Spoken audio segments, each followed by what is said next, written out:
ගොඩක් අය counsellor diploma කරලා මේ ෆීල්ඩ් එකට එන්න බලන් ඉන්නේ. හැබැයි අනේ ප්ලීස් ඒක කරන්න එපා. මේ මගේ 3rd year එක යන්නේ. මාරම ගොඩක් තියෙනවා ඉගෙන ගන්න. මම දන්නවා කවුන්සලර් කියන්නේ ප්‍රොෆෙෂන් එකක් තමයි. හැබැයි ඔයා එතන එක ස්කැම් එකක්.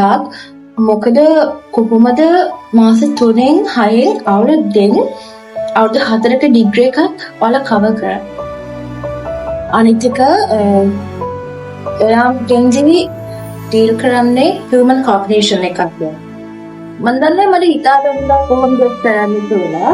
මම හිතනවා ඒකච්චර හිඹලඩක් නෙමෙයි කියලා. සම්පූර්ණයෙන්ම අපි තව කෙනෙකුගේ ජීවිතයත් එක්ක ඩීල් කරන්නේ.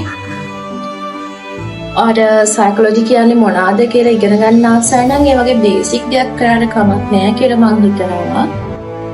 මොකද soft skills වලට ඒක හොඳයි. බත් ඔයාලා ප්‍රොෆෙෂන් එකක් විදියට ඉස්සරහට යන බලාපොරොත්තු වෙනවා නම් ගොඩක් දුරට ඉගෙන ගන්න. තව මොකද අපි ඩීල් කරන්නේ human cognition එක. මේ අවුරුදු චුට්ට මම ගොඩක් දේවල් ඉගෙන ගත්තා. statics තියෙනවා මාරයි. statics වලින් තමයි hypothesis හදන්නේ. Just don't do it.